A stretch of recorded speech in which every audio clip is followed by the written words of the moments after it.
Good afternoon, everybody, and welcome to the next session. So the next panel is on whistleblower stories, and it will be chaired by Edgar Schmidt, who is a whistleblower himself.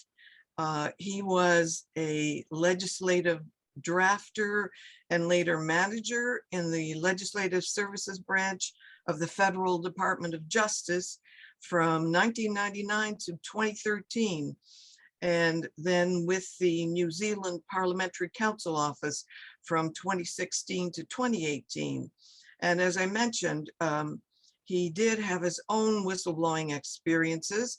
And if you want to see a brief summary of what they were, he's summarized it in an excellent few paragraphs, and you can see it in the listing of the moderators in the agenda of the conference.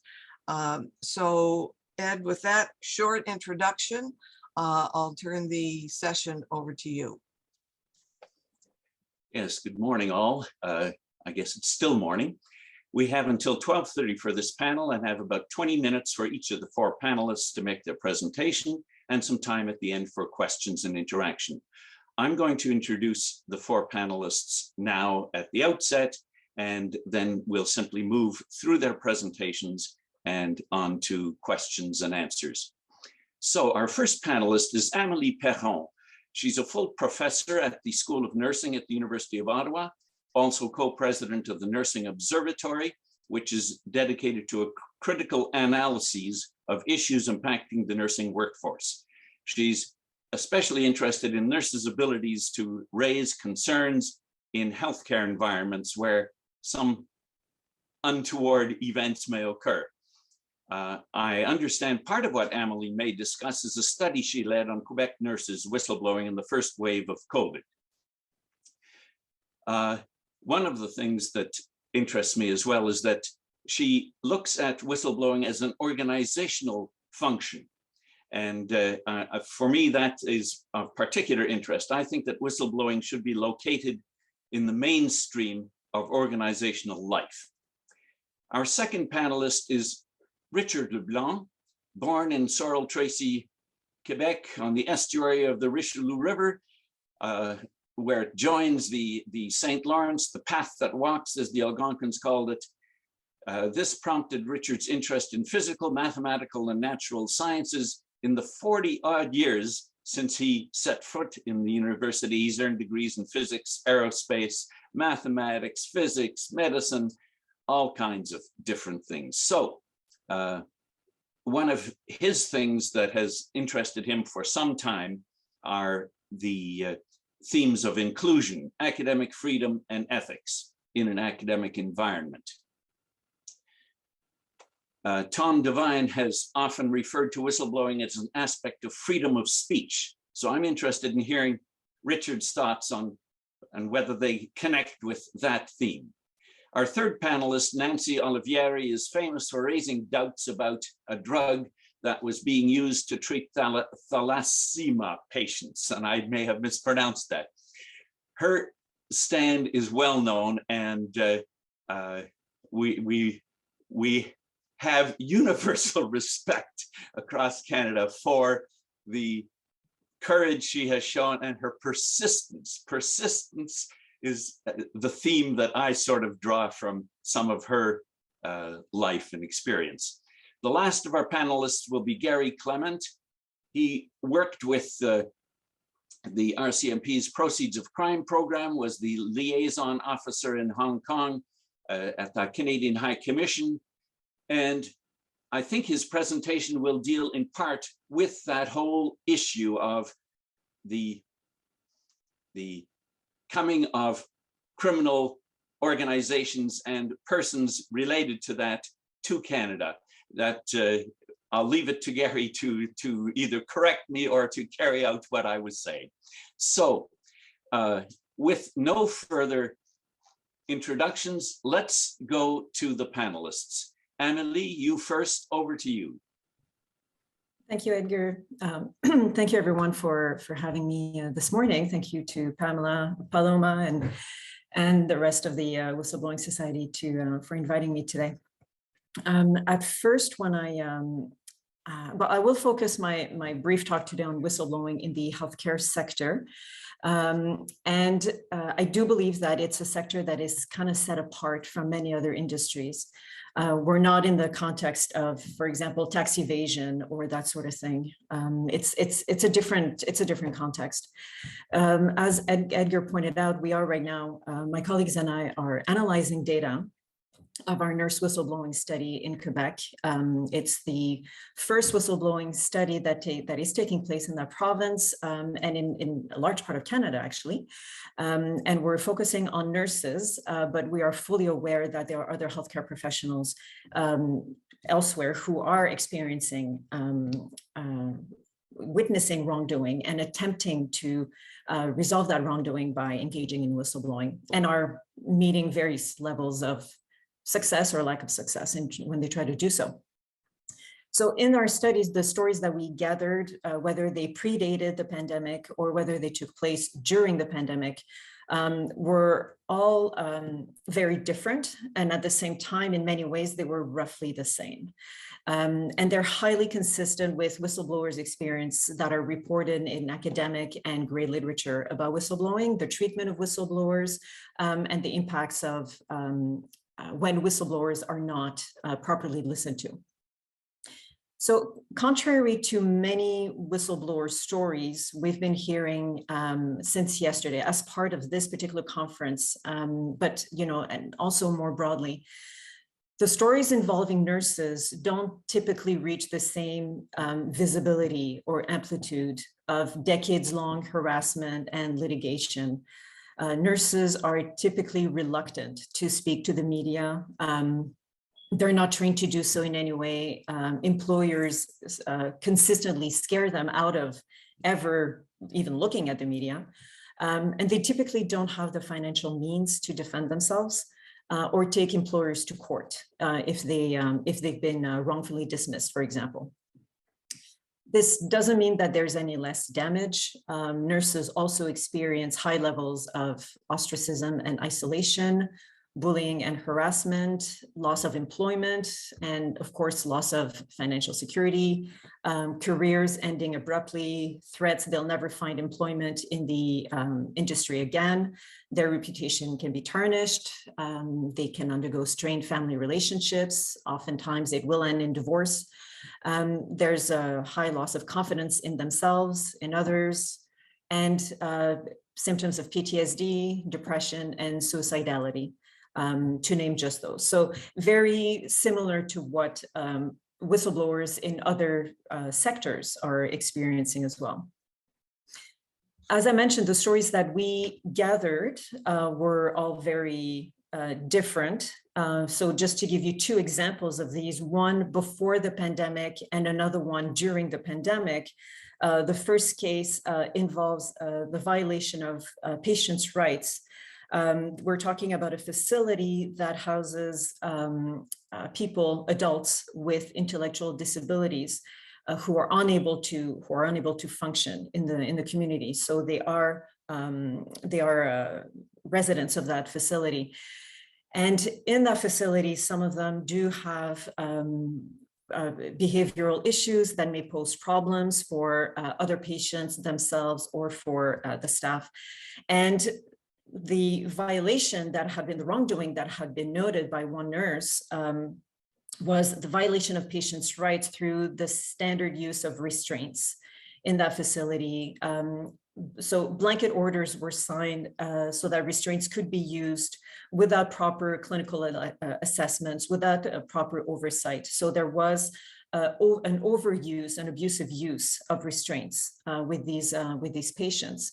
And a nurse we spoke to in the context of our study came forward explaining how she engaged in whistleblowing to put a stop to this practice. another case this time during COVID, because our study actually started just weeks before the pandemic started and before lockdowns were implemented. So up to that point, we had gathered accounts of, like, whistleblowing experiences that were predating the pandemic, but then we also had a lot of stories coming in that were directly related to the pandemic context. And there's one nurse in particular who came forward talking about, so she volunteered in a long-term care facility in Laval, north of Montreal, and she, herself and other nurses as well, repeatedly opposed the transfer of a COVID positive patient into a COVID negative unit, and pressuring the administration to stop that transfer, refuse that transfer, because the facility was understaffed, because there was still little known about the virus, whether it was aerosol or other, and because they felt that there hadn't been a proper assessment of the risks. They formed a human chain in trying to stop that transfer. They were pushed out of the way. The patient was transferred nonetheless. And after the first wave of the pandemic, that particular facility became known as one of the hotspots of COVID, where 42% of the residents died in that facility. So nurses did go to the media. They did. This particular one went internal extensively, went external as well, went to her MP, went to the municipality, wrote to the Minister of Health, went to the media, went to the patient ombudsman of the province, tried a lot of things. But in the end, nothing happened other than these transfers happening and residents paying the price for it, and many staff members as well. So we have varying stories and very different, and at the same time that share a lot of commonalities in terms of the wrongdoing witnessed, the effects that it had, especially on patients' safety, their well-being, and also the staff's well-being as well. And there's so many stories along the same lines. And actually, when I was invited by Pamela to attend this panel, to be a panelist, I first thought that I would present some, very clear cases of what goes wrong when we don't listen to whistleblowers. And I thought I would present 2, maybe 3 stories of healthcare whistleblowing, failed whistleblowing, where whistleblowers were not listened to, and discuss their implications. And so, for example, I thought of drawing from one infamous case, not necessarily drawn from our study, but just from cases that are known, that are easy to learn about. For example, the Winnipeg Health Sciences Center scandal that happened in 1994, where 12 infants and children died at the hands of an inexperienced pediatric cardiac surgeon. And this happened despite multiple complaints filed by nurses mainly, but also others such as anesthetists, against the lack of the surgeon's lack of skill. And what happened during those months between March and December 1994 were these infants dying even after procedures that were considered pretty routine. And had the first reports been taken seriously, had they not been assumed to be coming, to be unfounded, to be exaggerated, or coming from quote unquote emotional women, there's a good chance that some of the children's lives would have been saved. And these are not isolated cases. There's actually a very similar case that happened at a Bundaberg-based hospital in Queensland, Australia. Between 2005, 2007, there's another surgeon there that was involved in the death of multiple patients, adult patients this time. And the head nurse of the ICU tried to alert hospital officials about the surgeon's negligence and falsification of patient charts, and never getting through, never being heard. So she was unsuccessful, and she had to take her concerns to the Minister of Health and a member of Parliament for something to happen. But in the meantime, 87 patients died, and dozens of others were seriously injured. So there's kind of an obvious answer to the question, what happens when whistleblowers are ignored? In that in healthcare, put very simply, people can die, and people do die. And this apparently, simple enough answer should be enough to spur action when whistleblowers come forward with critical information. But as we can see with those two cases, such as the Winnipeg case and the Australian case, and as we've seen from other whistleblower stories, for example, General Delaire's testimonial yesterday, is that loss of life is not enough necessarily to get those who can put a stop to wrongdoing to do something about it and to act. So originally, that's where I thought I'd put my focus for this panel, but I'm not satisfied with this, because in healthcare, there are some extreme risks to life, immediate risks to life, and there are high-profile cases. But I think that there's a risk that such cases will overshadow less shocking, but more routine and more frequent occurrences of wrongdoing, which are far more present, far more common, to the point of some of them being barely noticeable anymore. And here I'm talking about everyday neglect, abuse, discrimination, that can be so ingrained in clinical and administrative practices to the detriment of care and safety standards. And so, for example, I'm talking about a very common practice of prescribing pain medication at too low a dose to properly manage a patient's pain, because he or she is a known addict. And there's an assumption that we are encouraging the patient's addiction, or we are assuming that, well, they're probably just hunting for medication and they're not really in pain. Their pain ratings can't be trusted. Or there's even, I've even heard this from professionals who say that it's important to wean patients off these medications, and the hospital setting is a good place to do that. And there's absolutely no evidence whatsoever to support that sort of thinking. I'm talking about these types of experiences. I'm talking also about, for example, women in labor experience different kinds of obstetrical violence that are not even noticed, that they're not even aware that what they've experienced is in fact obstetrical violence. Everyday neglect or poor care violates patients' rights, well-being, dignity. It violates best practices, scientific evidence, and it often creates problems for care providers' health and safety and well-being as well. So everyday neglect and abuse can be tolerated to the point where healthcare professionals who dissent and report them are met with a dismissive, don't be so dramatic, it's not like anybody died. And some nurse whistleblowers I've spoken to have received such a response when they try to report different kinds of wrongdoing. For example, sexual harassment, poor clinical practices, chronic understaffing. And it's true, maybe no one will die from someone trying to grab a care provider's genitals, or from a medical error, or from a nurse working, who's well into her 14th hour shift with no break. But the effects of these occurrences and the effects of the lack of remediation don't dissipate into the ether.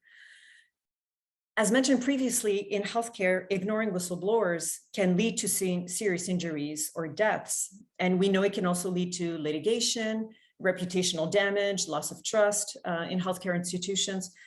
But it can also impact a facility's organizational culture, organizational climate, in short and long-term ways that are extremely damaging, even if, quote unquote, nobody dies. Nurse whistleblowers I've spoken to, both in the context of our study and outside of it, have described many of these effects. At the personal level, they experience significant cognitive dissonance. We've talked about this extensively yesterday. And so they describe this dissonance in this way. So for example, you're asked to practice in a place claiming it is patient-centered, yet some patients are put at risk or are subjected to unnecessary suffering. You're asked to care for people in a place where management doesn't care about you. You're asked to work in a place where it's claimed that care is guided by evidence or is, it follows best practice, but you get in trouble when you show evidence in hand that that is not the case. You're asked to work in a place where employees are expected to uphold the high standards of conduct, but some always seem to get away with misconduct and may even be rewarded in the process. And you're asked to work in a place where zero tolerance policies against harassment, bullying, and violence abound, but there's little enforcement and your own experiences of bullying are dismissed. So aside from the direct effects of wrongdoing that might have been avoided had whistleblowers been listened to, we have to also wonder about the cumulative effects of ignoring whistleblowers. There's the cumulative effect in a single whistleblower who carries the, having been dismissed, having been rebutted when trying to bring a concern forward, or suffering reprisals for having to do so. We have to think about the cumulative effects over time for this particular person, especially if they run into other similar issues later in their career.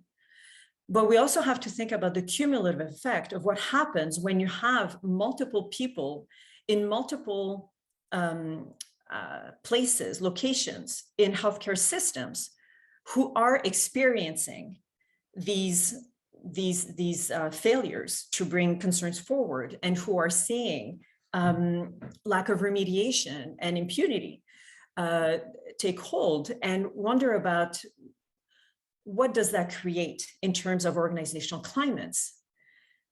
Most discussions I've had have been with nurses. I've also discussed this with respiratory therapists, physicians, patient attendants, and rehab specialists. And they all point to the same, point to the same issues, that if you feel like your employer doesn't care about patient harms, doesn't care about safety standards, doesn't care about ethics and rights, whether they're patients' rights or workers' rights, if you feel like your employer doesn't care, what it does is that it will harm an organization's culture. It will erode healthcare practices, and it will normalize poor standards of care. It can lead to the casual peddling of, sexist or racist remarks towards both patients and care professionals, and those remarks being minimized and tolerated.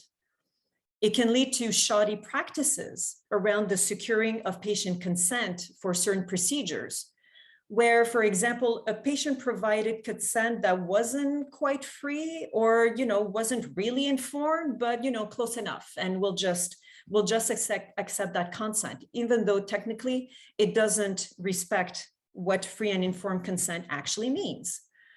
It can lead to the normalization of and the trivialization of harassment, bullying, violence.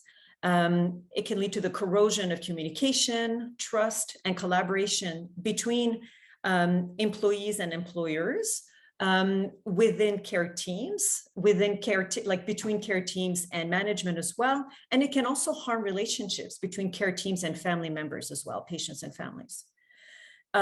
It can lead to a worsening of the lack of accountability, especially at the upper echelons of healthcare organizations. And unfortunately, many people there feel very untouchable. It strengthens organizational codes of silence and a culture of silence. For care professionals, it leads to moral injury, cynicism, disengagement, and attrition, all of which have been shown repeatedly to harm patient care and lead to a loss of to a loss of expertise, and a worsening of staff shortages. And it also perpetuates cultures and social cultures more broadly, where whistleblowers continue, where whistleblowing continues to be seen as odd, disruptive, and dangerous, instead of being seen as perfectly normal, beneficial, and actually indispensable if you want to engage in excellent and safe patient care. So in short, ignoring whistleblowers in healthcare erodes the moral climate of healthcare systems. And all of these elements have been shown to undermine patient care, increase risks, foster institutional climates where medical errors, patient rights violations, morbidity, and mortality increase. And these lead to more everyday harms, injuries, and fatalities than the actions of a single high-profile case does. So we must keep this in mind when whistleblowers come forward with stories that don't seem to be that big a deal. Sorry, because their stories don't seem to be that big a deal or that high profile, but they may actually be a symbol of something that's more pervasive and rampant and much more damaging, and especially in the long term for healthcare employees and the people that they care for. Thank you.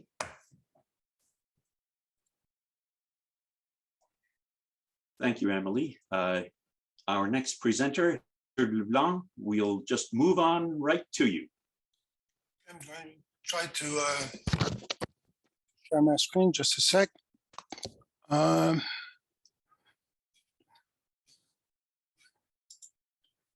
me start my. All right. Do people see my screen? Not Hello? yet. Not yet. Not yet. Just a sec. That's what I was afraid of. There we go. Share. So, does it show? Yeah. You see my comments and everything else? Yeah. You may wanna maximize the. Yeah, I hope. And tell me if you lose my screen when I do that. You still see my screen? Yes. Yeah. Okay. This is. Oh, wonderful. Okay, so first and foremost, I would like to thank the organizer for giving me the opportunity to present today. My talk will cover subjects of academic freedom in medical university centers, of mobbing, and of the existence of doctors on the autistic spectrum. And I will also cover how these subjects will intersect one another. As mentioned in my biography, I've earned across the years a Bachelor of Science in Physics, a Master of Applied Science in Aerospace, a PhD in Mathematical Physics. Also, I've earned an MD degree and did specialize in hematology and cellular therapy. So in total, I have 4 university degrees, actually 3 in quantitative science, and also I've undergone 14 years of medical training. I'm a self-taught bioinformatician. I've been in the past a reviewer for scientific journals, and I have publication in all fields of my trainings, plus in bioinformatics and genomics. What is surprising is even with all this pedigree, I'm not entitled to scientific dispute at all in academic medicine in Quebec, and we'll see how it carries on. So as a doctor in training, I was denied rights to obtain proper consent from patients. That was alluded to before. I was denied rights to rectify erroneous diagnosis leading to premature death of patient. I refused to subtreat patient according to pharma-sponsored trial protocols. Pharma has tactics to subtreat patients so that their molecule will go through easily. And I was also forced to spin some scientific nonsense. During my training, I had to work on very, very flawed manuscripts. One example I can give is we were conducting a retrospective studies of blood stem cell collection from healthy patients. And for some reason, my mentor wanted to include patients with leukemic, that is cancerous blood stem cell. It didn't make sense to me. So I agreed with him for a year and do not include the leukemic patient, didn't want to, manuscript was sent, manuscript came back refused, and it was refused on the basis that leukemic patient should not have been included. So I refused to rework the manuscript, and that led 20 years ago to the entire life, my entire career actually. I never did bone marrow transplant, which I was supposed to do. I never been able to sort of go out of Quebec or find another. And my reputation has been stained, beyond repairs. In a second manuscript that I sort of worked on during my training, we were talking about complication of allogenic bone marrow transplantation. And for some reason, questions were asked, and my mentor wanted to explain away a very high incidence actually of very morbid complication under the false pretense that we had hoped to observe this complication by design. That is, to speak very plainly, that we apparently wished to harm our patient didn't make sense to me. So this is really a far cry from the prenum non nocere principle. Please do not harm your patient, instilled to us during our medical training. So as you can see, the manuscript were flawed. So what was happening then? That had to do with the concept of what is called spin. Spin is a misleading reporting of results to make them appear much better than they really are. Spin is very widespread in medicine. I mean, people call it hype too. So spin is encouraged by the very competitive research environment that is proper to medicine, and by the greater importance given to positive instead of negative results in medicine. So I try myself to unspin some of my mentors' results by writing myself a very more sober letter to the editor. It was really well commented upon by the referees, but the letter was, of course, not published because I didn't announce any positive results. These were non-positive results. So I've requested many times, actually, for 20 years, access to the data of the clinical studies I personally supervised myself, and I've never been granted access to the data. That was quite a saga, I tell you. So my attempts to self-rehabilitation through collegial and scholarly debate has been denied to me for the last 20 years. I mean, this is a total sort of shut up, don't speak, etc., etc. So that's bring us to actually two of the Canadian Association of University teacher or CAUT for short report. One of them had to do with Dr. Olivieri at Toronto, which she's going to follow me in this session. CAUT produced a very interesting report called Defending Medicine, Clinical Faculty and Academic Freedom. In this report, you will find a series of recommendations that has been left totally unimplemented to these days, and this I take from the president of CAUT himself. It's very important to stress the aims of the recommendation, so I will read them to you. Oh, sorry. Good. So there we go. No, the next one. So you have to ensure that academic freedom is a foundational principle of academic medicine, not implemented. Reference to and protection of academic freedom must be included in university hospital affiliation agreement, not implemented. Universities and healthcare institutions must ensure that clinical faculty, that means doctors like me, have access to dispute resolution procedures characterized by natural justice and fairness. Not there at all. Clinical faculty must have access to independent external arbitration for resolution of matters. That would make sense, not implemented. So you're sort of left with struggling with your own colleagues at work. So there was a second CAUT report that had to do with Dr. Gabrielle Horn, who works at Dalhousie Hospital. Her case is a pretty good case of mobbing, actually, in medicine.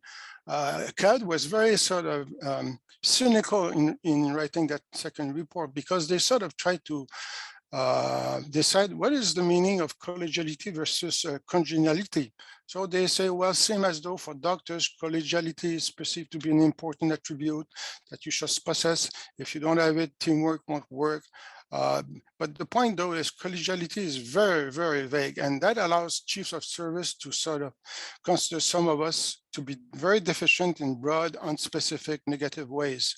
I'm myself afflicted by what is called autistic hypersensitivity to noise, so I just can't go to the cafeteria. There's too much din there. So I wouldn't accompany my mentors to cafeteria, so I've been very unfairly labeled as uncollegial, and with the consequences. So that relates more to perceptions of personality than professional competence.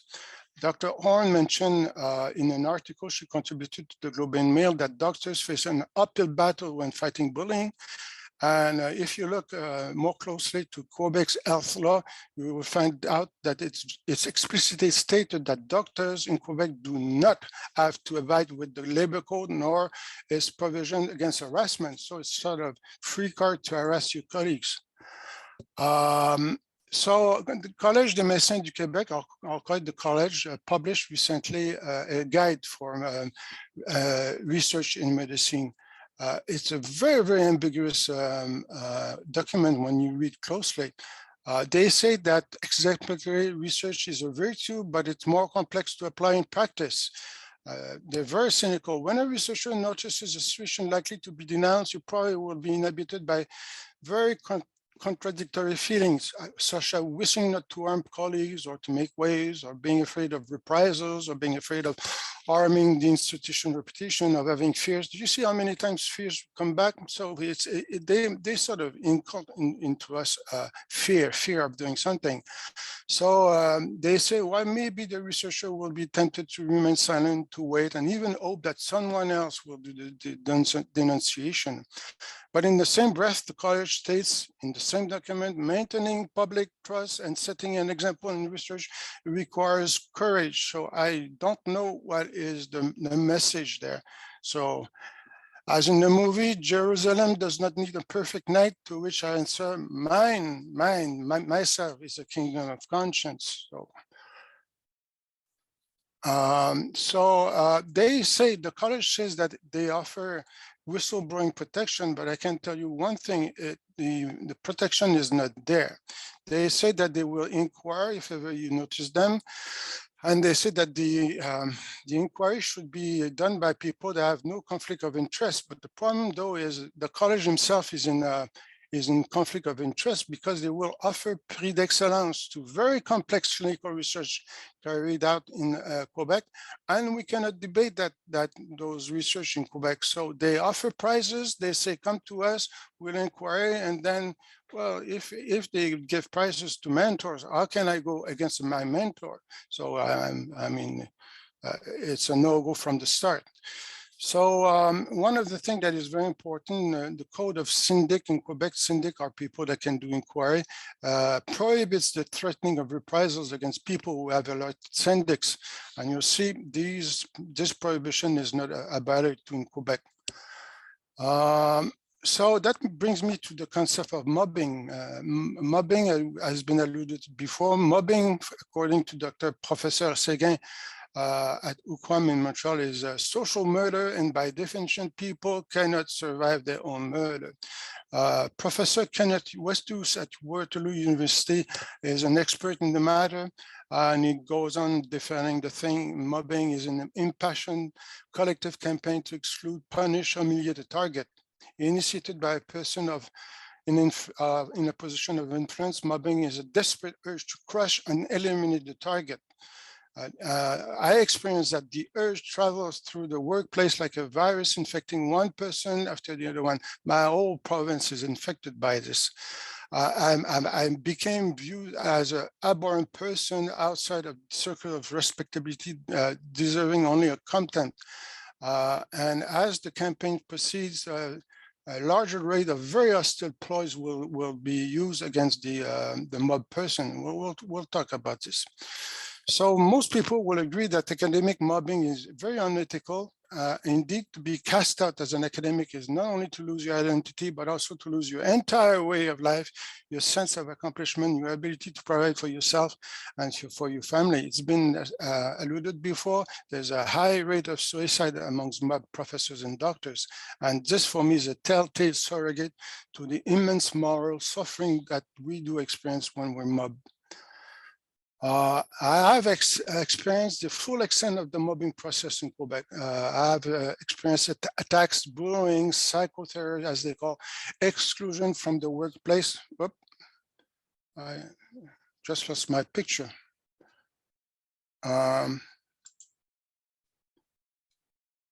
Sorry, something happened to my screen.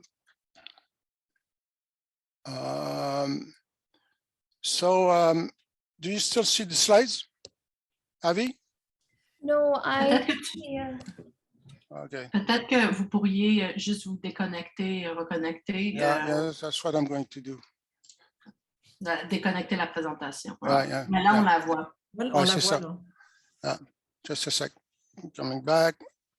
Starting again. Okay, let's go back to. Ah, mais là, on peut voir vos notes. Ouais. Ah ouais. Bon, je m'excuse là, sinon on va perdre beaucoup de temps là. I experienced the full extent of mobbing. One of the things that happened to me is I was subjected between 2012 and 15 to 5 psychiatric evaluations. 4 of them stated I was fully apt to work as a skilled physician and as a professional university professor. One of them, paid by my institution, stated I was a serial killer without any justifying argument to the effect. The expertise occasioned me a long, very long-lasting moral suffering that is best described, as mentioned before, as a PTSD, a post-traumatic stress disorder.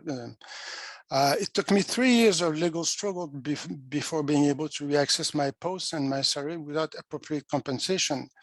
At my request, the College Shindig carried out a 2-year inquiry in the matter of the psychiatrist mandated by my institution. The college reprimanded the psychiatrist, but this person sent me afterwards a formal notice. This is in full infraction of the law in Quebec. I called the college and they left the infraction totally unpublished. So they have rules. You do not threaten someone who reports to Syndic, but they do it in Quebec.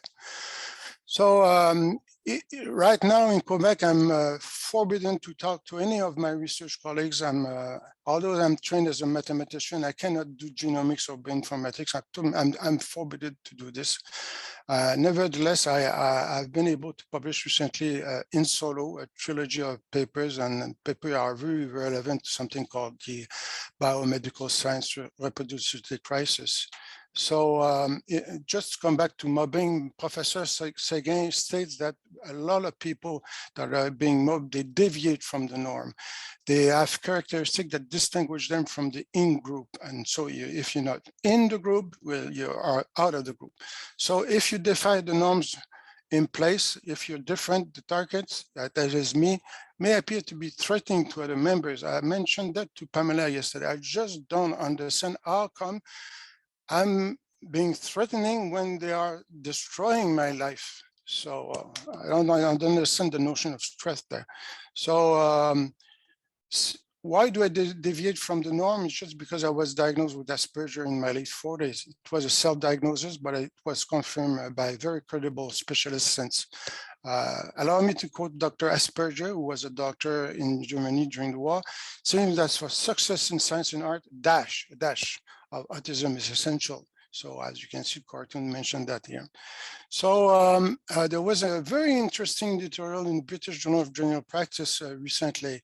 It has to do with doctors on the spectrum. Difficulties faced by autistic doctors rarely relate to patient care. Patient contact is usually well structured around a well-defined role.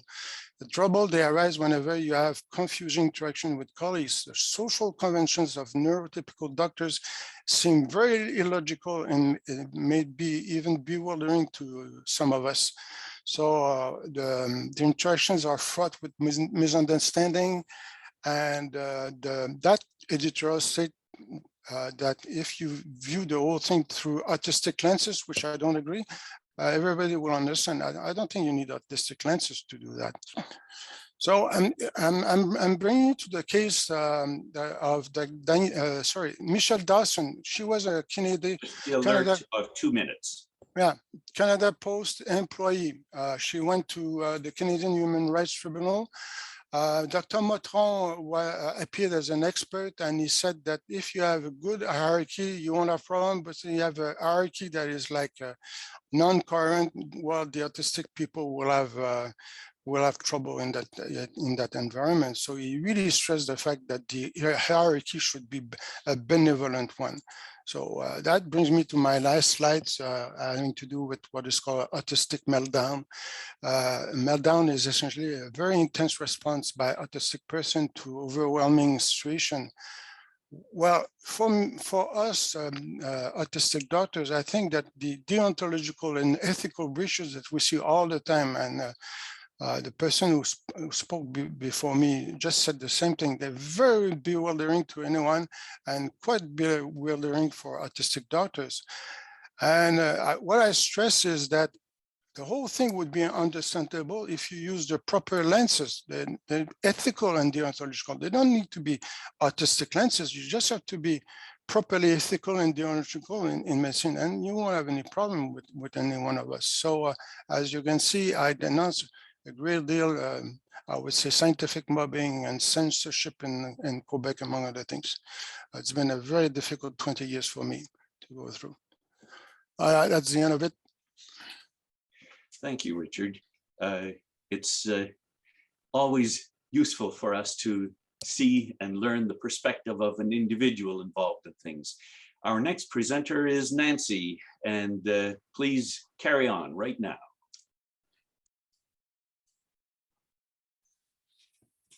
You'll need to unmute.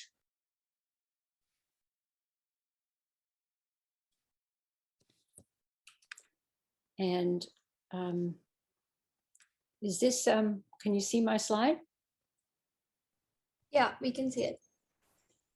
And now just that little trick as to how to advance it. Let me see. Okay, I hope everybody can hear me and see the slide. I'm going to speak about my story in detail. I'm following up rather appreciatively to Richard, who has outlined the toxicity of the academic workplace in great detail, and I'm going to itemize that without a lot of references. I'm appreciative of Joanna Galtieri for highlighting that as well earlier. My story is very long and it seems ancient. I have students who were born well after it started, but it continues to this day. So it probably is one of the longer, with your Richard's, stories. And so it outlined what happened when I identified risks of a drug in a clinical trial. I was a researcher at the Hospital for Sick Children, relatively young at the time, in the mid-90s. And this is going to detail for everyone the experience, because many of you have probably forgotten it, the backlash, the personal and professional backlash of what happened when I tried to do that. As Richard has outlined, and as Joanna and many of us know, being personally acquainted with probably every academic whistleblower in history, this is not a rare story. Academic whistleblowers are not rare, but most of them are essentially destroyed. So I was doing 3 trials of one drug. An open label trial. The reason this is important is you'll see in a moment, a randomized control trial. The first trial had been going on for 6 years with public money. Let me just repeat that, public money. And it had been funded by what we used to call the MRC, Medical Research Council. But when the FDA, with whom I met in 1992, and I declared my intention to bring this to market, they said, you need a pharmaceutical company. And my colleague at the Sick Kids approached Barry Sherman, the late Barry Sherman, whose untimely death in 2017, maybe many of you remember, in the Barry Sherman murders. He began to supplement small amounts of money to the trials, particularly the second trial, not the first. And then there was a trial in Italy that the FDA also mandated, in which my colleague Garry and I scientifically supervised. The trial problems arose in the first trial. First, inadequate effectiveness. If iron goes too high in these patients, they will die of liver, heart, and endocrine problems such as diabetes. And we identified that the drug, at least we were concerned that the drug was reaching ineffective measurements of effectiveness. So it was inadequately treating these people, many of whom were children. A second risk was identified in liver damage, which I will get into. Now, the reason I'm showing this slide is because we took our concerns to the Research Ethics Board at the Hospital for Sick Children.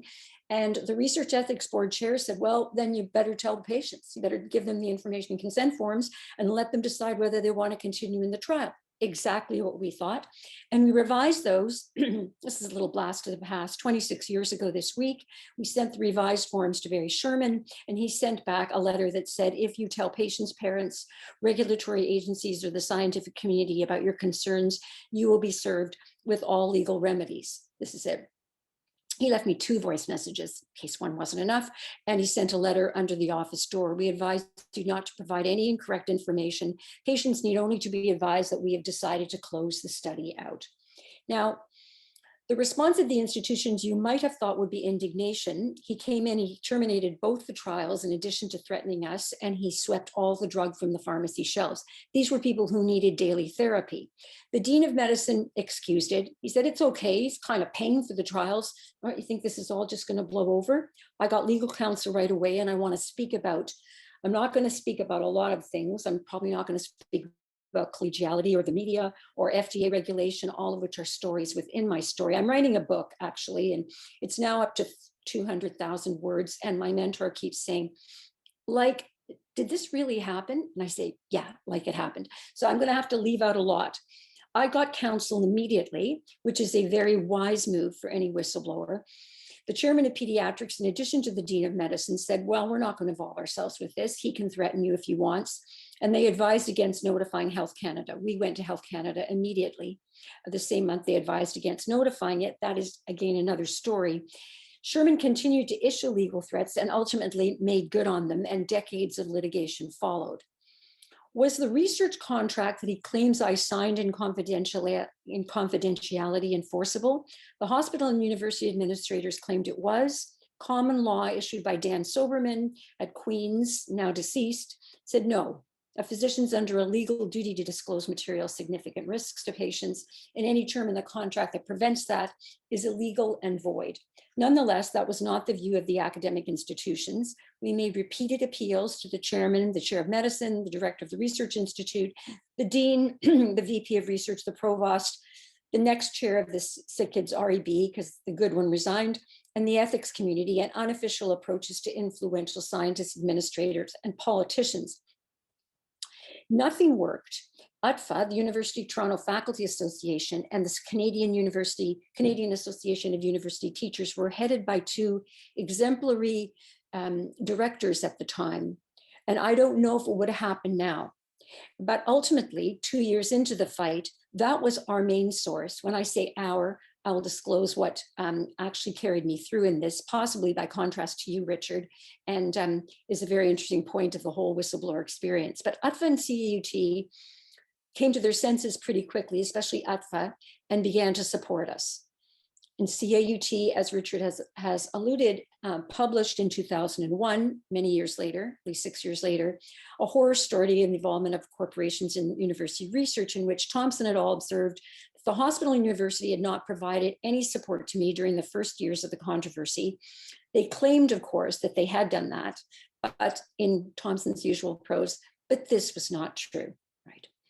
And here's how they didn't support it. I'm going to go through a long list. This was very, very distressing, as Joanna has already highlighted to us. And I've been accused of not saying how I felt during this time by people who have read parts of the book.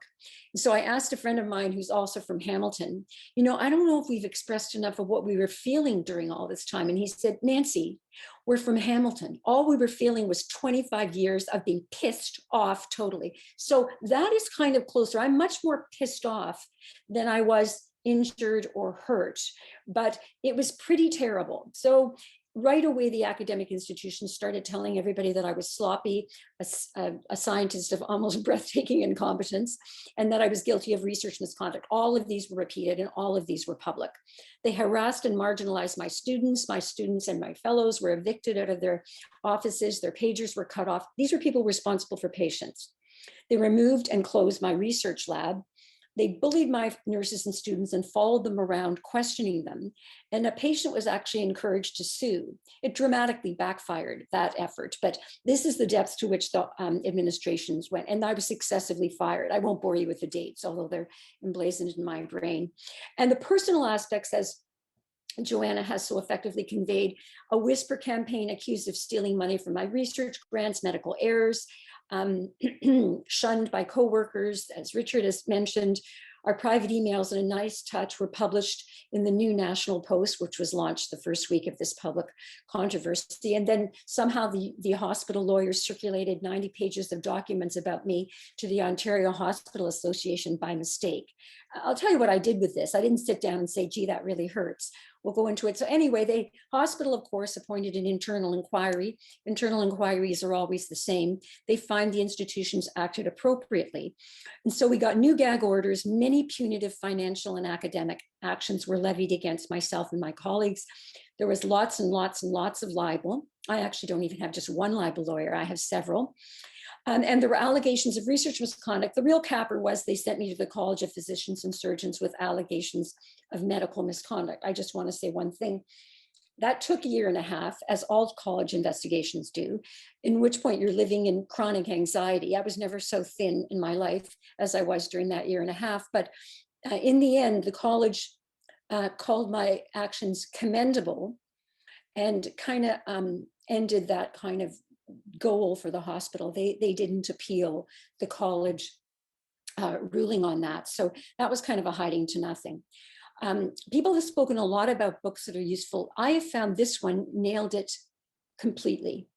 Fred Alford's books is called Broken Lives and Organizational Power. He's written others, but he sums up what happened to you, Richard, you, Joanna. The key organizational strategy is to transform resistance from an issue of policy and principle into one of private disobedience and psychological disturbance, or as summed up, deny, delay, divide, discredit. And the greatest of these, of course, is discredit for an academic physician. Nonetheless, we published our findings in the New England Journal of Medicine in August 1998, after which things just got worse. These are the people who prevented me from going over the top. There were 4 other clinicians and clinician scientists at the University of Toronto. If anybody thinks the Joint Center for Bioethics had any usefulness at all in this, there was actually an article written by Françoise Bayless in Halifax that kind of, spoiler alert, tells you no, there were no heroes of bioethics with the exception of Arthur Schaeffer, who stood up for 25 years resisting in this controversy. Not one ethicist in Toronto, and there are more per square inch than anywhere else in Canada, spoke up about this. But these colleagues did, and they were all prominent professors and very reputable, different from me. So there was a hard go to try to say they're all crazy. You know, you can say Olivieri's crazy or Helen Chan may be crazy, but it's very difficult to say all 5 of them, who at the point were all full professors, were holding views that were crazy. Now, what I haven't said was that U of T was working on the largest donation in its history from Barry Sherman, the late Barry Sherman. And this, of course, we did not know at the time when Barry Sherman slipped that letter under my door. And I'm putting up the, well, I'm going to save myself the problem of it being libeled twice or many more times by saying, quoting from Arthur Schaeffer, some were led to speculate that the university's failure to recognize and support us might not have been unconnected to its eagerness to secure financial support for this very large molecular medicine building project. It wasn't just the project, it was going to be a very, very large donation. And of course, this is at the heart of it. I put this varsity publication up because I love it, actually. It says, quote of the day by Robert Pritchard, the then president. He's talking about what Barry Sherman told him to do. And he said, basically, I did what he told me to. And the very cheeky varsity editor wrote, U of T President Robert Pritchard explains the art of puppeteering, for any of us who didn't know that before. The varsity, I might add, and I don't even want to get into how the media sided with Goliath on this. The media were, Canadian media, were simply dreadful on this story. And every time they could, they supported sick kids and they supported the University of Toronto and they attacked us. So we had a lot of media lawsuits, some of which are listed here. So these were some of the legal threats and claims and controversies arising from the controversy. Many, as you see, were initiated by me. I initiated many against the hospital and university, against various media. Against media I can't speak about because there are non-disclosure agreements after all this, and against the European Court of Justice for the attempt at licensing this drug. That is another 40-minute talk, so I won't get into that. And I forget who said this, maybe somebody here in this community can remind me. If you have God, the facts, the law, and the press on your side, you have a 50-50 chance of defeating the bureaucracy. So a lot of people are saying, oh, I just want to examine what happens. We know what happens. People are scared to speak up because they really want to keep their academic position. Richard has reviewed that very well. Everybody's fearful. Not everybody was going to benefit from this big donation from Barry Sherman, but nobody wants to be associated with people who might lose. Yeah, I like this one. How much is it? Oh, it depends. You just keep putting money in until you're broke and you hope for the best. So the tide began to turn in 2001 when the CAUT issued the Olivieri report. The CPSO completely acquitted me. Judgment was not only reasonable, but commendable. Hospital decided not to appeal, and they accepted the fact I wasn't going to lose my license. The dean dropped the allegations of misconduct. Really had no choice because there were none. And the Olivieri report, the authors of the Olivieri report observed that unless the lessons are learned and changes made, there will be repetition. This can now be, revised as this. There has been repetition. There's been repetition everywhere. We were one of the earliest cases. In fact, that's probably why John Le Carre incorporated this case into his book, to the chagrin of the university administrators. And he wrote, I came to realize that by comparison with reality, my story was as tame as a holiday postcard. I'm the bitch in chapter 18 in this story. I'm not the heroine, in case anyone thinks, but I am the bitch in chapter 18. It does outline all the details of our case. So by 2004, settlements are starting to happen. I won't get into the long 10 years between 2004 and 2014 when Apotex's lawsuits were finally settled. And then, as the coder to the story, I discovered that this drug was being given to patients at the University Health Network while unlicensed. So I spent 5 years in producing this research article, which reported on what had happened, which meant I observed with my colleague, my faithful colleague, Brenda Galley, that liver dysfunction had occurred in more than half. There was new diabetes in about 6 patients, that there was ineffective and dangerous elevations in iron, no improvements, and deaths. And we wrote then that 6 years of this unlicensed drug in 1/3 of the patients suggests the need of review of standards of practice and informed consent. This is the same drug over which the original controversy circulated in 1996. It was still unlicensed in Canada, and Barry Sherman was still active behind the scenes. This led to a big publication and to one paper in the Toronto Star. And I just want to remind everybody that these things are almost predictable. You can see that Apotex, Barry, and Honey Sherman had given between 1 million and 5 million to the University Health Network in those years. And so there was an inquiry. Oh, no, sorry, there was a panel review.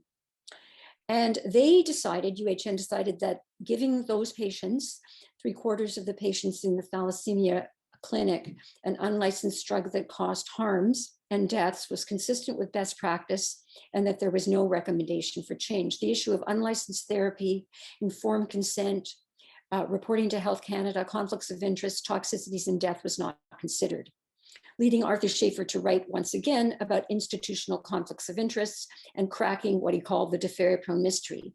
I don't like this title because there is no mystery to me, but anyway. So the issues arriving from this story are basically academic medicine. It's a cesspool.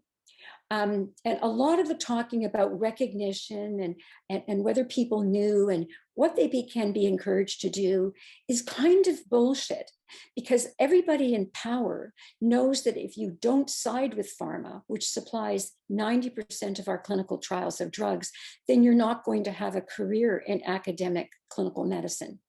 So the collusion involves research and professional misconduct and conflicts of interest, but there, as Richard has highlighted, there are people in a system who are more equal than others. Academic harassment, I really love this topic, Richard, and I don't know if you've seen some of the work on bullying from McMaster and some of the other places, including Michigan by Mardumi. He's writing on bullying.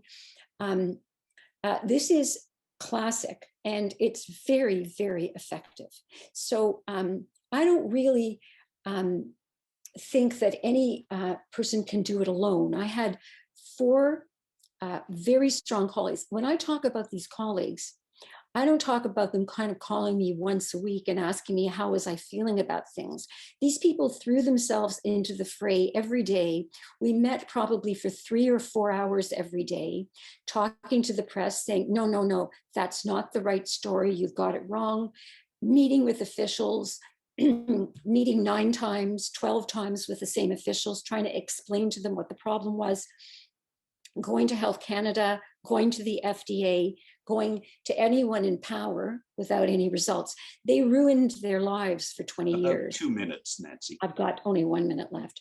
So I want to say that probably the most important thing I want to say is that in ignoring us, and I don't say just me, there were long-term consequences to patients. So in case you think research misconduct is uncommon, it is not. It is very common. Here's a lot of references, which you can't read, but it is generally distressingly common. And I think the only way for somebody who's dealt with 27 lawyers over 26 years, I can tell you that a lot of academics say, oh, I don't really want to get involved with lawyers. And I say, oh, do you want to lose? Because that's how you lose. If you don't get involved with lawyers. So my view is research misconduct needs to be criminalized. It already is in Denmark. And we need to say, you know what, if you do this, you're kind of going to go to court. That's the only way. Thank you very much. Thank you, Nancy. Our last presenter is Garry, and then there'll be time for questions. And I think we'll have time and room for plenty of those. So Garry, over to you.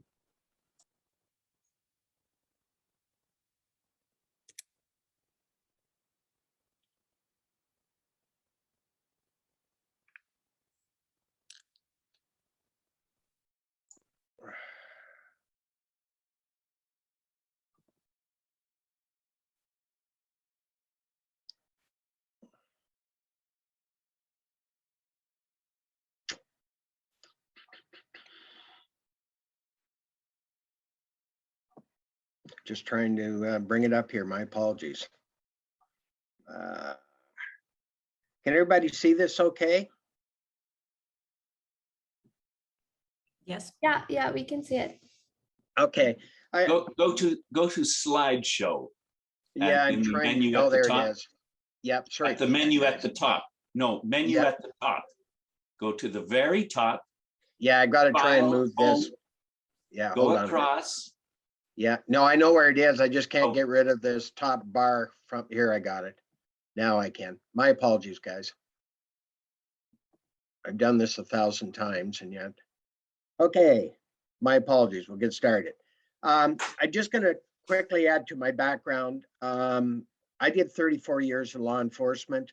Believe it or not, I got pulled out of semi-retirement. I'm now the chief anti-money laundering officer in London, Ontario for Versabank. But I've basically been involved on taking on organized crime and financial crime for over 45 years. With a stint, as you'll hear in a minute, in Hong Kong.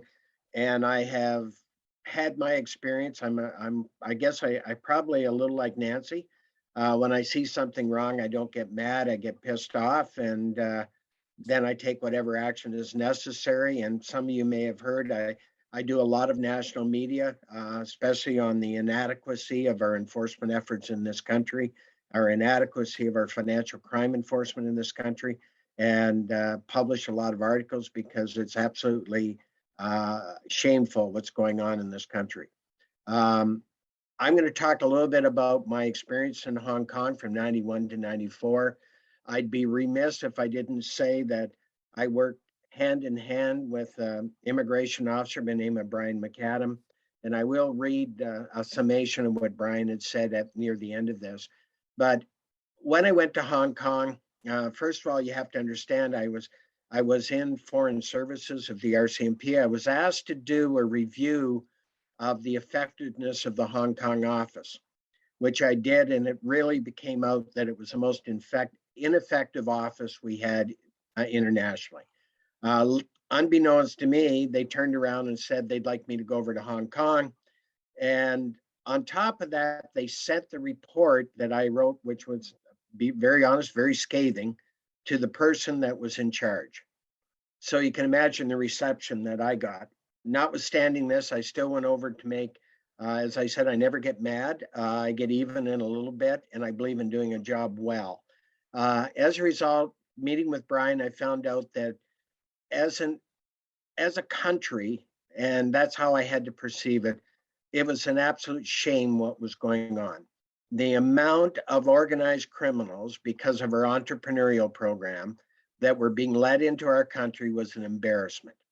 So Brian had this massive amount of files that he had been hoarding, so they did not get approved.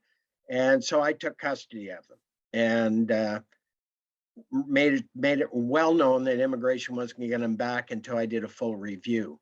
And there was method to our madness because we had no intention of ever giving them back, because I ingratiated myself with the at that time Royal Hong Kong Triad Bureau, and I was able to get a lot of information, a lot of very valid intelligence.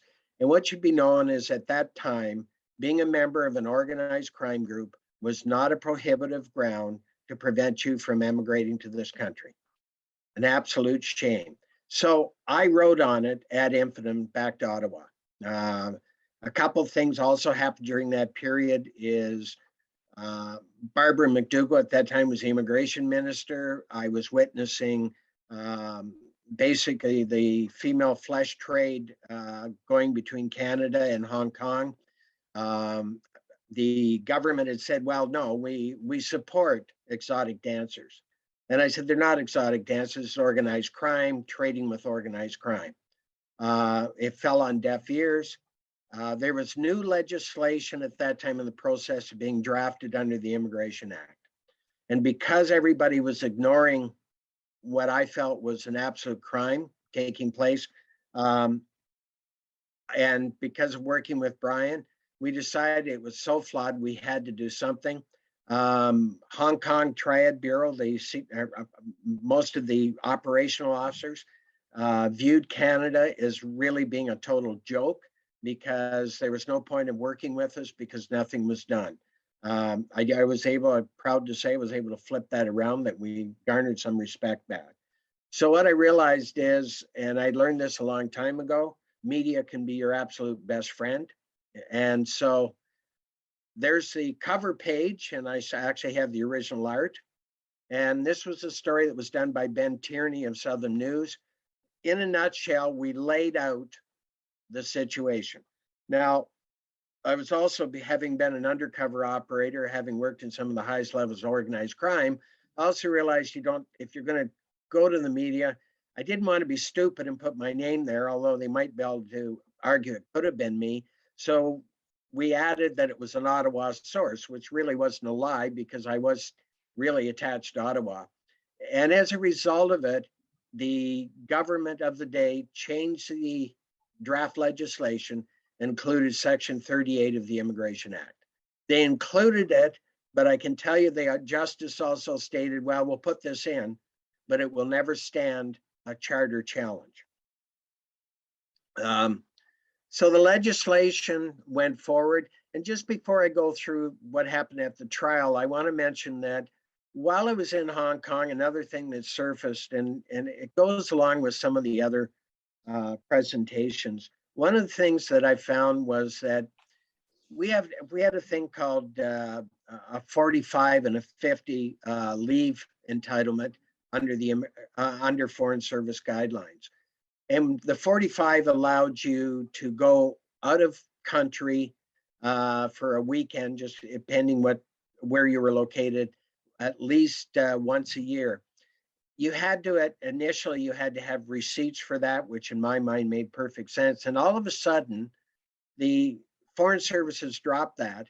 And what people were doing, especially in Hong Kong, they would go over to Macau, which was a 40-minute boat ride away, spend a weekend, and they'd get $45,000 or $50,000. And I wrote back, I argued and then wrote on it that that's fine. It's a benefit and it should go in under the Tax Act. Just so you know how greed trumps ethics, what they did is they ended up getting a policy change that it would not be considered a taxable benefit. And I think anybody agrees if you get a bonus in any other form of work, that's a taxable benefit. However, these things happen. Anyways, in a nutshell, when I went back to Canada, I was at that point, I had gone through a number of courses with Royal Hong Kong Police, and I did the first in-camera testimony on challenges to the new Section 38. What was really interesting, working with Harry Ruck and Dan Kisselbeck, who were two DOJ prosecutors in Vancouver. Harry said to me a number of times, well, I'm back and forth with Ottawa. They don't want to put a lot of money into this because they're fully convinced we're going to lose this. Fortunately, I testified in camera before Justice Bud Cullen, and I have to admit, I gave about a 4-hour lecture, almost slide presentation on what really was happening, how it was impacting Canada, and how the individual in question was related to organized crime. When I finished, Justice Cullen said, you know, I was the immigration minister. Nobody ever told me about this. And that's where it really, in my mind, made me understand biggest problem we've got in government is people are telling bureaucrats or the senior leaders are telling politicians what they think they want to hear rather than what they need to hear. And I found that out when I appeared a few times before the House of Commons. They want to hear what is the true facts. So what we found is, and this led to a project called Project Sidewinder. It was an intelligent Chinese service in triads. It was to look at the links that were coming out, and it was started by a combination of RCMP and CSIS. That report was really, I mean, a lot of it had done with some of the analysis that Brian had done over the years. And, you know, as I was asked a number of times by the RCMP, is all of this analysis accurate? And I said, that wasn't Brian's job. Brian's job was to show what was available, what seemed reasonable, and what was available to him. It's up to us to demonstrate whether there's enough there for substantive charges or whatever. Unfortunately, that report got squashed. And there's a sanitized version that was put out. And it took me a long time to really research, and I've still done it. I worked with, I had a number of meetings with Sam Cooper prior to him putting his book out, and probably was a bit of a catalyst to get him to write it. And anyways, the long and short of it is, this is it was so I guess, thorough in what it demonstrated. And one of the reports I wrote was that Vancouver would displace Hong Kong as a transshipment point for narcotics coming out of Asia. That has happened. I also wrote a report that the triads in Hong Kong, Vancouver would become the money laundering despot for them. That has happened, and that came out in the Cullen Commission. That all could have been prevented had the government of Canada taken action. Even today, they do not understand the level of criminality that occurs within the Asian community coming from triads and the impact of what is happening with Chinese citizens that are over here and how they're being forced to report back to the motherland, so to speak. And that is something that as a country we need to come to grips with. Further research, and this is well documented, unfortunately, many prime ministers, cabinet of the day, at that time, they embraced China. We heard both the former Prime Minister Trudeau and the current one saying how they found the Chinese way of doing business very refreshing. And we've also found that we've had a number of PMs that have worked with the Canada-China Business Council after they left office. The objectivity, and I'm not saying that they went into this with any mind of not representing the country, but the reality of it is all of them ended up with substantial amounts of money coming out of it. They all worked and supported China. They pushed a lot of trade with China. And thank God we just recently outlawed or said that we will not get into business with OA. I was desperately concerned that that was going to happen, and that would have really impacted us immensely in as far as the world goes. I also want to talk about, before I go on, because I think when we talk whistleblowers, I don't know whether it's inherently bred in us or what it is, but I ran across case after case. I was not your humble and obedient servant in the RCMP. Did it cost me? Absolutely. Did this incident in Hong Kong cost me? Absolutely. But cost, as I said, I never get upset to too much of a degree. I get mad in a little bit. And in 2003, when I left the RCMP and became chief in Coburg, I walked into an absolute hornet's nest. And to give you an example how I believe as a leader, sometimes you have to wear the scars and stand up. When I went in, we were in a police building that was so substandard, it was an absolute embarrassment. And the first month I was there, I went down, met with the board, and the mayor happened to be on the board and said, we got to fix the police building. We have to get new cells, et cetera, et cetera. And the response was, go back to your office and mind your own business. And as I walked out, I said, boy, he doesn't know me. So I went back, thought about it, and I called the Ministry of Labor. I had the Ministry of Labor come down, and they issued 7 orders and gave us 12 months to get the building up to speed. And with great glee, I served every member of council and every member of the board. Did that cost me? Absolutely. It was the next 3 years were painful, but we made progress. We got a new police building, and then I decided that it was time to leave and go into private enterprise. I guess what I'm looking at is I continue to speak out. I'm fortunate that I've garnered the respect of the media. I believe that as a country, we're on the wrong path when it comes to our ability in taking on organized and transnational crime. I think it's an absolute shame what's happening in this country when it comes to the amount of money that is laundered, which will all be pretty clear in the Cullen report, I hope anyways. And the only way we're going to get a change is for the government and police leaders to recognize that what their mens rea is. I just read the recent commissioner letter, their mandate that was given to her, and there is not one mention of enforcement in that letter. And if you stop and think about it, and you ask yourself, what do you think a law enforcement agency is? Those are the type of things I think we should be all concerned about. Hong Kong, in my mind, really showed how bad it was and what can happen if people don't wake up and don't do their job.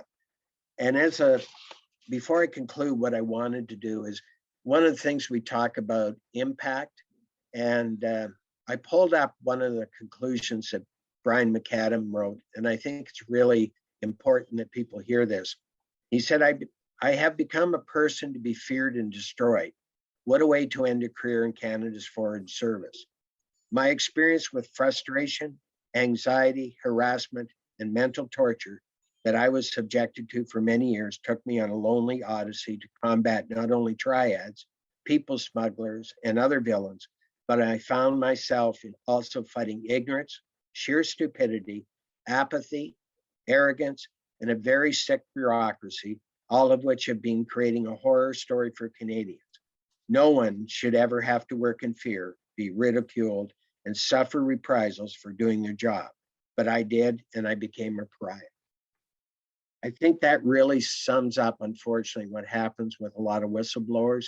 And I really believe it is time that we have the best whistleblower protection in this country, because we do have, if we're ever going to get this country looking at some of these areas, and when I just heard what's happening in the pharmaceutical research area, we just can't allow this to happen. We're a better country for that. And we need to stop putting greed above ethics and do what is morally and ethically right. Thank you. Thank you, Garry. Well, time for some questions. I have a few that I will want to pose, but as I promised the panelists, I would give them a first shot as our featured stars. Do any of you panelists have questions for the rest of the panel or for any other member of the panel? Okay, last chance. Here we go. One for me then. Nancy, you were speaking about the takeover in some sense of the agenda in research by pharmaceutical companies in this particular case. I wanted to refer to this book, a recent publication. It's called Corporate Rules, The Real World of Business Regulation in Canada. And there's a chapter in it by Michelle Brill-Edwards about her experience.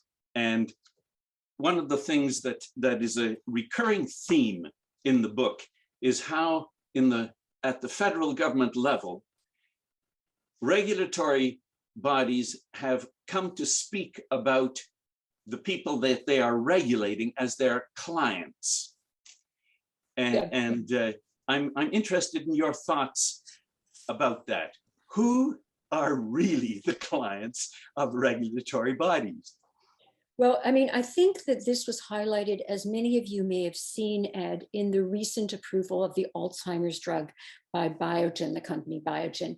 And the reason this was striking is it was an illustration of regulatory capture to which you refer.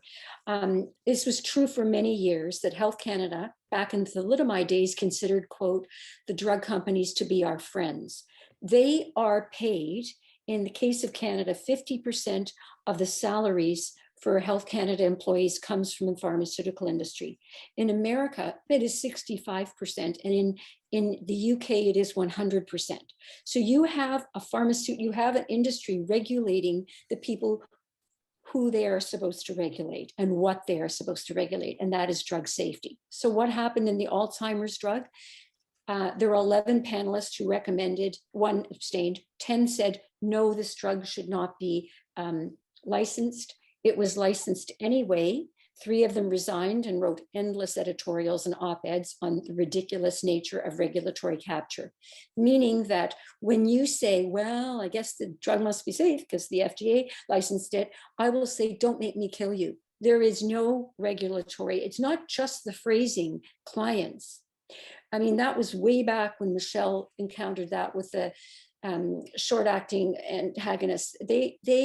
That was a problem then. It's much more of a problem now. Why? Because 98% of clinical trials are conducted with the supervision or management of pharma. You don't get what I did, which was independent trials back in the 80s. Pharma decides what's going to be studied, how it will be studied, and what will be published. Now, the FDA is much more transparent than Health Canada, but I've just given you an example of this is a big deal.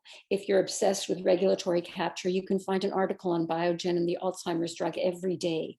So we don't have protection in terms of the regulatory agencies at all.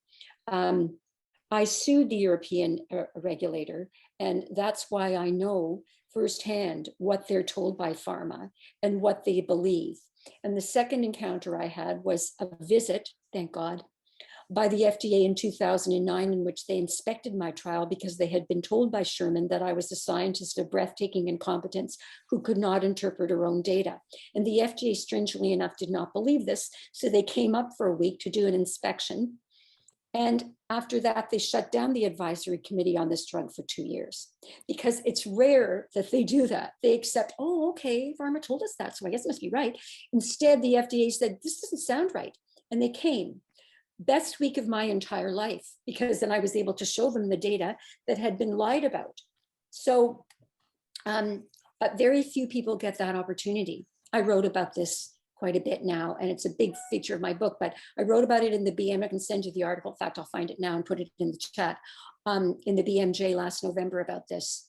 It's a huge problem because it removes the last safety net for drugs. Now I'll find it. Thanks. Amelie, any thoughts on that as a health professional? Yeah, actually, and also to build on what Nancy was saying when she talks about the last safety net, she's absolutely right. And the takeover is actually is grotesque. But there's also there might be another safety net to try to capture the aftermath of unsafe drugs and devices being approved and being put on the market, which would be post-market surveillance, monitoring systems to detect whether or not there are any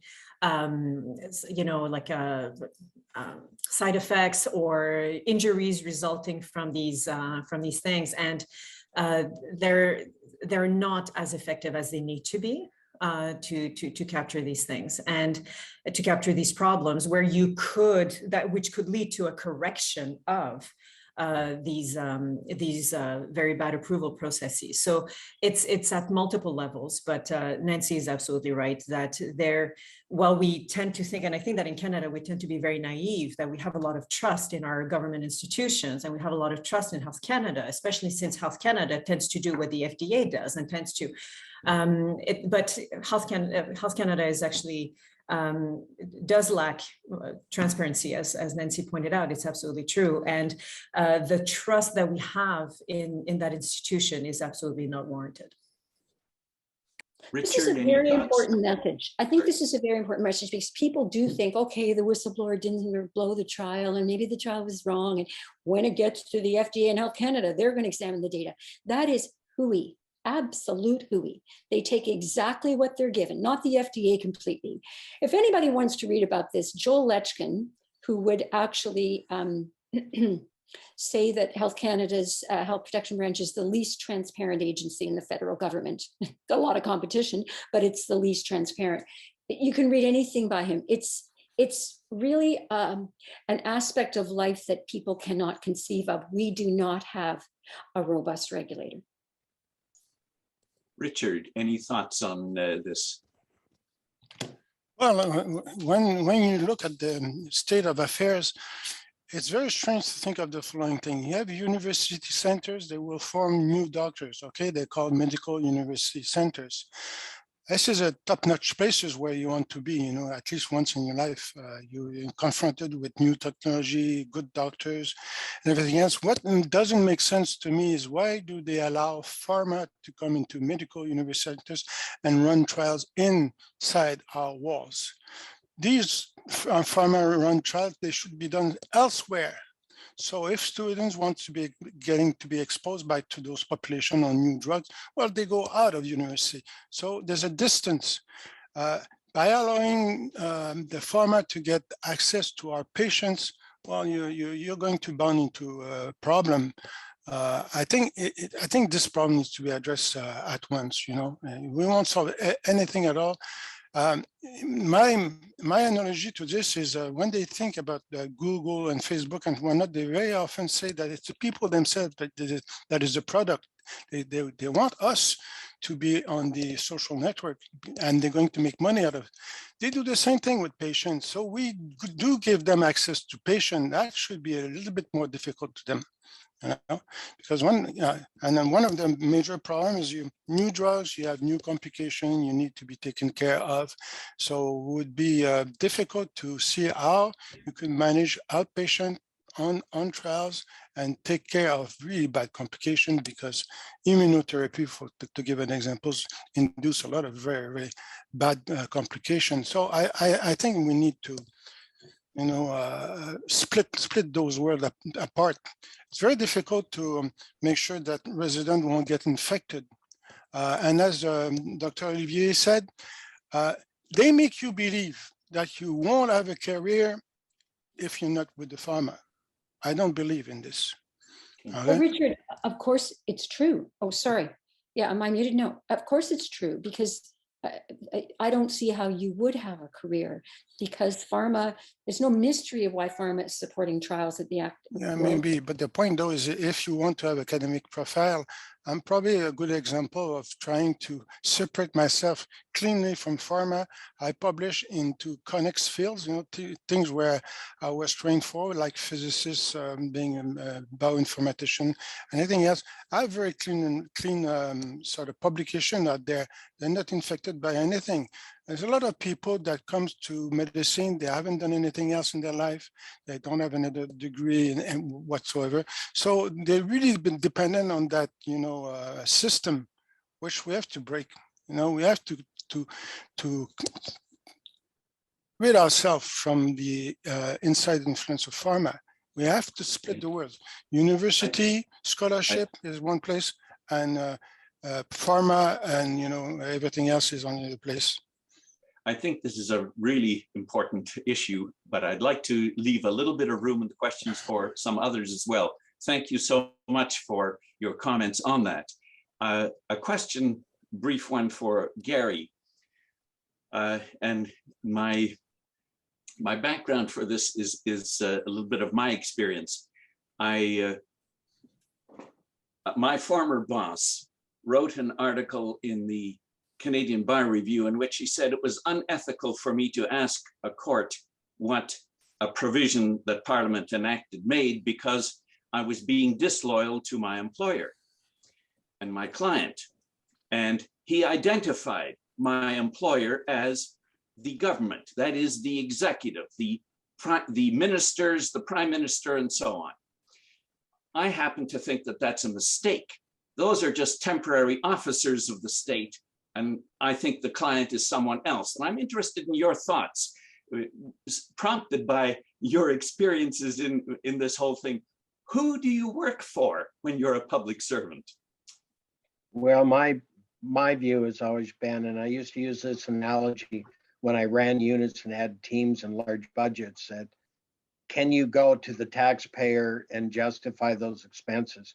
Because I believe we are basically operating on behalf or bequest of taxpayers. What name you give it under the government is the mechanism, the administrative mechanism for paying you. But unfortunately, and I can tell you the RCMP, I watched the politicization of it. It became to a point where, and I think a good analogy was recently when the commissioner appeared because of what occurred in Ottawa, and she was asked, are you a member of the Liberal Party? Are you paying in the Liberal Party? Are you a minister of the political party? And the sad part of it is that's the way she came across. The independence wasn't there, and your point is well taken. I'll give a good example. I was involved in a very expensive, very detailed organized crime case. Now, we spent upwards of about $3.5 million doing the investigation. We put it before the courts. The individual hired and fired his lawyers like I probably changed my underwear. And every time he would go to court, he said, I need a remand. And so as a result, he'd get a remand. Well, he was in preventive custody. So all of a sudden, he got a change of venue, went into Quebec. The first day we walked in, because we were going to do a dangerous offender act if we got conviction, the judge started out and said, well, I find this absolutely deplorable. This poor man has been in preventive custody for 3.5 years. So he turned to Crown and said, I hold you personally accountable. So you better come to a conclusion on sentence and don't make it very long, because I'm thinking of releasing it. I was so infuriated. I walked out because the media was following this, and I made a comment, and I said, well, it's about time that our judges take control of the courtroom, because that's exactly what this was previous judges was walked all over by individuals. Well, you can imagine that, of course, hit front page press, went to the Minister of Justice, went over to the RCMP commissioner, and I got hauled in to do a hatless dance. My response was that, Commissioner, we spent over $5 million investigating this file. We had ample evidence to do a dangerous offender. He had raped over 7 girls on top of everything else we did. And you're sitting there blaming me for making a comment which is factual. I said, the disappointment for me is that you weren't the one stating it. And he said, well, you don't get it. The government is not happy. And I said, I think the people are probably happy, and I walked out. You can appreciate that I was not probably well received, but the bottom line is, I wish more people would do their job, do it ethically correct, not worry about, well, if I appease, and this is prevalent in government, I'm sure you saw it, Edgar, if you praise your boss above you, you get promoted. If you stand up and do what's right, you get ostracized. And we've got to stop that, because we need, as I used to say when I'd go into meetings and I'd ask an opinion, if everybody agreed to me, if there's 10 of us in the room and all 10 or 9 people that are working with me agreed with me, there was 9 too many people in that room, because that's not leadership. You want people that have different expertise, different values, different understanding, so you can make informed decisions. Unfortunately, in government today, and including our serving government, they only want yes people. And if you go against it, we end up with things like Health Canada, et cetera, et cetera. We've got to get the whole bureaucracy and people doing what is right. I can build on that, Gary. I completely agree with you. And I think that there's a very clear parallel that we can make with the healthcare system, where healthcare professionals, especially because they're bound by codes of ethics and standards of practice, they kind of get caught in this double bind where they need to be loyal to their employer, but they feel first and foremost that they are loyal to patients, for example, or the public interest. And they are supported in that thinking with their professional affiliations and all of those codes and standards and all that, except that those things are very symbolic, but they can be very meaningless. And at the end of the day, employers don't care that you have to be loyal to the public, the broader public, or to patients and families. It's completely irrelevant, and it doesn't have any teeth in the court of law either. So, but they do feel this double bind. And to all the whistleblowers that we spoke to, in talking about it or justifying themselves as to why they engaged in acts of whistleblowing, all of them were talking about, well, I have to do this because my priority is first and foremost the patient that I'm caring for, or the people who are the vulnerable people who are at the hands of this institution, and they are my priority, and no one else and nothing else is. And of course, they learned very quickly that was the wrong priority to have, even in institutions who claim to be patient-centered and who claim to be upholding, excellent care, best practices, and so on and so on. That wasn't the case at all. I agree. Well, I think we've just about come to the end of this. One of the things that I noted from what you were talking about is the importance of a culture. And this is part of one of the themes that Pamela has been working on for a long time. Do you want to have a culture of openness and learning? And you may have a better language for that, Pamela. Or do you want to have a culture of conformity and silence? Any last thoughts on that, Pamela, before our time expires? Thanks, Ed. As I mentioned, culture is important. I was hoping to get a last question in to Garry. Do I have a second to do that? Yeah. Whoops. Go Okay. ahead. Yeah. So yeah, my question to Garry was again on his Hong Kong experience, and he mentioned Sam Cooper's book.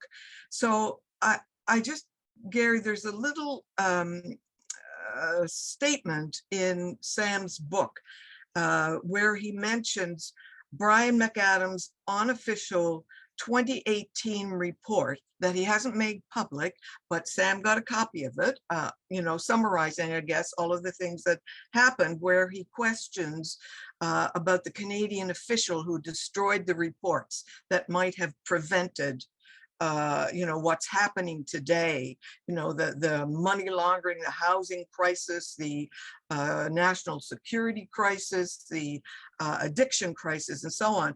And the question or the statement that Sam makes in his book is that his unofficial report is about a cold case.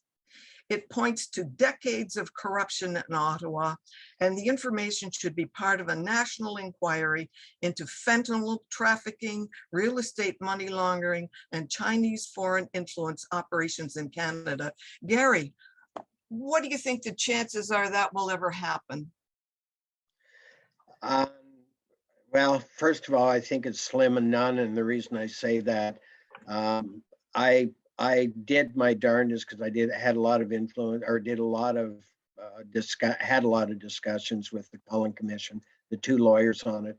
I did a lot of press on it and tried to get the federal government to join on that, because I believe this was far beyond a provincial responsibility. The federal government, sadly, although Bill Blair, I think, made a couple comments, but the reality is they didn't give a damn. And until we get our federal masters waking up to reality, instead of worrying about buying back legal guns and focusing on what the real problem is. And I've got an article coming out, I think it's coming out Monday in Frontline magazine, where I'm talking about the need for a public inquiry to look at how we take on organized crime and transnational crime in this country. Because if we don't, we're in huge trouble. Thanks. And just a final comment on culture. I think it's not just organizational culture. We have to be concerned about what's happening in our Canadian culture, our societal culture, that we're, as citizens, we're sitting back and watching this happen and not becoming engaged. You know, we're going to end up, it's not going to be just trucker convoys. You know, a lot of people are losing trust in government, and as citizens, we have to try and re-engage, I think, and try and, you know, ensure that our elected representatives actually represent us and are not dismissed by the all-powerful prime minister, where government has, you know, centralized at the top and so on. Thank you so much, everybody, and thanks, Ed, for allowing me to have a final word. A lot of work to be done, indeed. Absolutely. Read the comment, the quote by Richard de Blanc in the chat. There's a fine quote about Africans have a thing called Ubuntu. And our time is up, but have a read. Thank you to all panelists, and we're done here. Thanks for including me. Thank you. We will see you this afternoon for the next panel. Please be there. And the afternoon, we will take time to have a broader discussion among ourselves. So please make sure to attend. Enjoy your lunch.